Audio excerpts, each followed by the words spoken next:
In this video, we will discuss a little about the history of Ibn Battuta. Ibn Battuta was born in Tangier, Morocco on February 24, 1304. He was from a fairly well-to-do family of Islamic legal scholars descended from Berbers, an ethnic group indigenous to Morocco.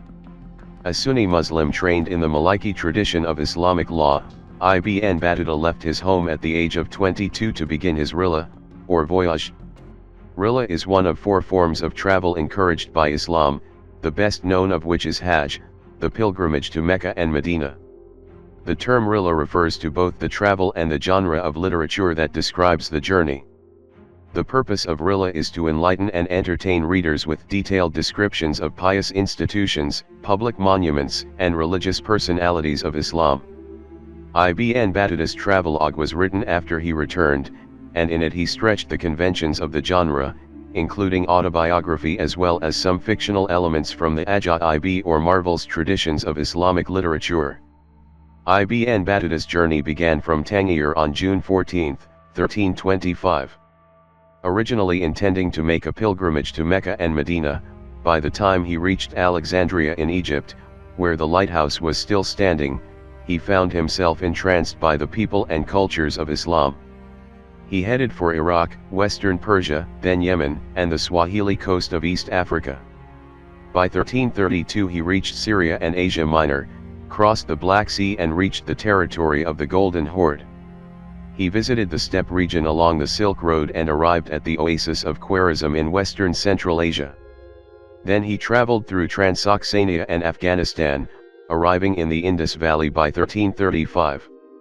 He stayed in Delhi until 1342 and then visited Sumatra and, perhaps the record is unclear, China before heading home. His return trip took him back through Sumatra, the Persian Gulf, Baghdad, Syria, Egypt, and Tunis. He reached Damascus in 1348, just in time for the arrival of the plague, and returned home to Tangier safe and sound in 1349. Afterwards, he made minor excursions to Granada and the Sahara, as well as to the West African kingdom of Mali. Ibn Battuta was mostly interested in people.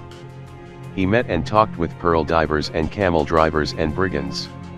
His traveling companions were pilgrims, merchants, and ambassadors. He visited countless courts. Ibn Battuta lived on donations from his patrons, mostly elite members of Muslim society he met along the way. But he was not just a traveler, he was an active participant, often employed as a judge, qadi, administrator, and/or ambassador during his stops. Battuta took a number of well-placed wives, generally daughters and sisters of the sultans, none of whom are named in the text. Battuta met countless royals and elites. He was in Cairo during the reign of the Mamluk Sultan al-Nasir Muhammad ibn Qala'an. He visited Shiraz when it was an intellectual haven for Iranians fleeing the Mongol invasion. He stayed in the Armenian capital of Stary-Krym with his host, the governor Tulatumurain. He detoured to Constantinople to visit Andronicus III in the company of the Byzantine Emperor Uzbek Khan's reign. He visited the Yuan Emperor in China, and he visited Musa Musa, reigned 1307 to 1337, in West Africa. He spent 8 years in India as a qadi in the court of Muhammad Tughlaq, the Sultan of Delhi. In 1341, Tughlaq appointed him to lead a diplomatic mission to the Mongol Emperor of China. The expedition was shipwrecked off the coast of India, leaving him with neither employment nor resources, so he traveled around southern India, Ceylon, and the Maldive Islands, where he served as qadi under the local Muslim government. In 1536, after Ibn Battuta returned home, the Marinid ruler of Morocco Sultan Abu Aina commissioned a young literary scholar of Andalusian origins named Ibn Juzay, or Ibn Juzay, to record Ibn Battuta's experiences and observations. Over the next 2 years together, the men wove what would become the Book of Travels, based primarily on Ibn Battuta's memories, but also interweaving descriptions from earlier writers. The manuscript was circulated around different Islamic countries, but not much cited by Muslim scholars. It eventually came to the attention of the West by way of 2 adventurers of the 18th and 19th centuries, Ulrich Jasper Seetzen, 1767 to 1811, and Johann Ludwig Burckhardt, 1784–1817. They had separately purchased abridged copies during their travels throughout the Mideast. The first English-language translation of those copies was published in 1829 by Samuel Lee. 5 manuscripts were found by the French when they conquered Algeria in 1830. The most complete copy recovered in Algiers was made in 1776, but the oldest fragment was dated 1356. That fragment had the title "Gift to Those Who Contemplate the Wonders of Cities and the Marvels of Traveling," and is believed to have been a very early copy indeed, if not an original fragment. The complete text of the Travels, with parallel Arabic and a French translation, first appeared in 4 volumes between 1853 to 1858 by Duffremery and Sanguinetti. The full text was translated first into English by Hamilton A. Rain-Gibb in 1929. Several subsequent translations are available today. Ibn Battuta recounted tales of his travels throughout his voyage and when he returned home, but it was not until his association with Ibn Jazayy that the stories were committed to formal writing.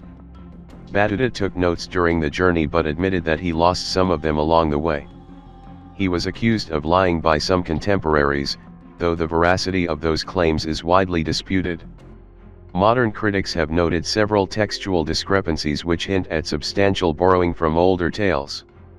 Much of the criticism of Battuta's writing is aimed at the sometimes confusing chronology and plausibility of certain parts of the itinerary. Some critics suggest he may have never reached mainland China, but did get as far as Vietnam and Cambodia. Parts of the story were borrowed from earlier writers, some attributed, others not, such as Ibn Jubri and Abu al-Bayka Khalid al-Bala'i. Those borrowed parts include descriptions of Alexandria, Cairo, Medina, and Mecca. Ibn Battuta and Ibn Jazayy acknowledge Ibn Jubayr in the descriptions of Aleppo and Damascus. He also relied on original sources, relating historical events told to him in the courts of the world, such as the capture of Delhi and the devastations of Genghis Khan. After his collaboration with Ibn Jazayy ended, Ibn Battuta retired to a judicial post in a small Moroccan provincial town, where he died in 1368. Ibn Battuta has been called the greatest of all travel writers, having traveled farther than Marco Polo. In his work, he provided priceless glimpses of the various people, courts and religious monuments around the world. His travelogue has been the source of countless research projects and historical investigations. Even if some of the stories were borrowed, and some of the tales a bit too marvelous to be believed, Ibn Battuta's LUAR remains an enlightening and influential work of travel literature to this day. Thank you for following our video. Don't forget to keep watching our video and don't forget to also share, like and subscribe.